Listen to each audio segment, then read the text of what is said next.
నుంచి ఆ పార్టీలో ఎవరైతే నాయకులు ఉన్నారో జగన్మోహన్ రెడ్డి పైన విశ్వాసం పోయింది. ఎందుకంటే సొంతం వాళ్ళ ఫ్యామిలీలోనే ఊడిపోయింది. ఇతనేమి మాట్లాడతాడు దీనికి. అప్పటి నుంచి ఈ ప్రశాంత్ కిషోరు ఈ మాదిరి కన్సల్టెంట్స్ అసలు ప్రశాంత్ కిషోర్ కంట 300 కోట్ల రూపాయలు కన్సల్టెన్సీ ఫీజు. ఈ డబ్బులంతా ఎక్కడి నుంచి వస్తున్నాయి? ఇంకా ఈడీ దగ్గర చూడకుండా మిగిలిపోయినవి లేకుంటే సిబిఐలో మిగిలిపోయిన డబ్బులు ఎంత ఉన్నాయో చూడాలి మనం. ఎప్పుడైతే ఇంకా నాపైన నమ్మకం పోయింది, నా పార్టీలో ఉండే నాయకులు నా పైన విశ్వాసం లేదు, ఏదో విధంగా అట్లీస్ట్ ఆ క్యాడర్నన్నా కాపాడుకుందాము, ఈ ప్రశాంత్ కిషోరు అని ఒక భూతం మాదిరి చూపించి ఇంత డబ్బులు పెట్టి కన్సల్టెన్సీ తెచ్చాము, వాళ్ళు మనకేదో చేస్తారనే చూస్తే అని కూడా ఇది ఒక నవ్వులాటగా ఉంది. ఎంత అనుభవం లేని, నిజంగా కూడా అతనికి అనుభవం లేదు, అయినా కూడా కొంచెం ఎవరన్నా వాళ్ళ పార్టీలో పెద్దలు మాట కూడా వినేటట్టు లేడు. కాబట్టే ఇలాంటి చేష్టలకు అతను నిన్న మాట్లాడిన మాటలకి చేసే చేష్టలకి మొత్తము అన్ని తప్పుడు మాటలే నిన్న మాట్లాడింది. ముఖ్యమంత్రి అట రైతులకు రుణమాఫీలు ఇవ్వద్దని బ్యాంకర్స్ చెప్తున్నాడంట. ప్రతి సంవత్సరము 2004 నుంచి ఇప్పుడు 2017 వరకు ఏ సంవత్సరంలో బ్యాంకులు ఎప్పుడెప్పుడు ఎంతెంత ఇచ్చారు, చంద్రబాబు నాయుడు వచ్చిన తర్వాత ఏ విధంగా బ్యాంకు రుణాలు ఎక్కువైనాయి, రైతులకు ఇచ్చింది 2014లో ఎంత ఇచ్చారు, 15లో ఎంత ఇచ్చారు, 16లో ఎంత ఇచ్చారు, 17లో ఎంత ఇచ్చారు, లెక్కలు ఉన్నాయి. ఎవరన్నా మరి మీ కన్సల్టెంట్లో లేకుంటే ఇంకోరినైనా పంపించండి, కూర్చుందాం, మీడియా దగ్గరనే పెడదాం. ఈ మాదిరి ఒక అవస్థలు చెప్తే ఒక రాజకీయ పార్టీ అధ్యక్షుడిగా వండుకొని అవాస్తాలు, ఓకే, అధికారంలో ఉన్న పార్టీ ఏదైనా తప్పులు చేస్తే ప్రతిపక్షం పార్టీకి ఎప్పటికైనా హక్కు ఉంది. మీరు ఇట్లా చేశారు, పోయిన సంవత్సరం ఈ మాదిరి ఉండింది, ఈ సంవత్సరం ఇలా ఉంది అని అంకెలతో రండి. ఈ మాదిరి తప్పుడు సంకేతాలు తప్పుడు మాటలు మాట్లాడేది మానుకోవాలి. అలా చేస్తే ప్రజల్లో ఇంకా ఉండే ఉనికి కూడా కోల్పోతారని తెలియజేస్తుంది.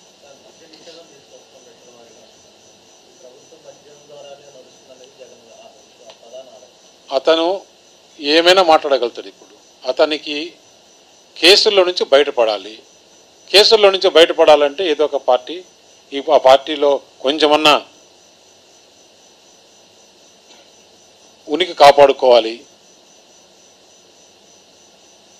కొంతమంది అన్నా ఎమ్మెల్యేలకు గెలవాలి. ఇదే ప్రశాంత్ కిషోర్ నీకు 30-35 ఎమ్మెల్యేల కన్నా కూడా ఎక్కువ రావని చెప్పేసి ఇచ్చాడంట. మరి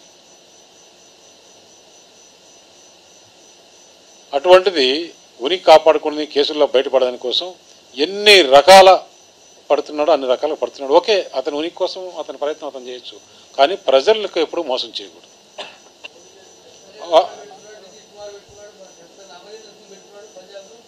పెట్టుకున్నారు అని ఎవరన్నా ఐడియాలు వాళ్ళు వీళ్ళు తీసుకున్నారో మాకు తెలియదు, కానీ ఇంతవరకైతే బహిరంగంగా పబ్లిక్ తీసుకొని వచ్చి ఇతను నన్ను గెలిపిస్తారని ఇప్పుడు ఇక్కడ కూడా మేము మీడియాలు ఉన్నారు, సజెషన్లు ఇస్తే తప్పకుండా తీసుకుంటాం.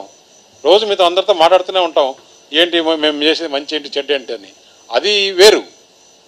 ఇప్పుడు నేను ఈయన పక్కన పెట్టుకొని ఈయనే నన్ను గెలిపిస్తాడని చెప్పుకుంటే అంటే మనం ఏంటి అంటే మనకు శక్తి లేకుండా ఉంటే, మనం ప్రజల్లో మంచి పనులు చేయకుండా ఉంటే ఎవరు భగవంతుడు వచ్చినా గెలిపేవాళ్ళంటే ఇక్కడ గెలిపించగలుగుతాడా? మన దగ్గర మాయమంత్రాలు లేకుంటే విఠలాచార్య సినిమా కాదు కదా ఇప్పుడు ఉండేది. ప్రజలకు నిజంగా ఏదైతే మనం డెలివరీ చేస్తామో ఆ డెలివరీ చేసినప్పుడు చేసే మంచి పనులు ఇక్కడ ప్రజలు ఏం చూస్తారు? చంద్రబాబు నాయుడు, జగన్మోహన్ రెడ్డి.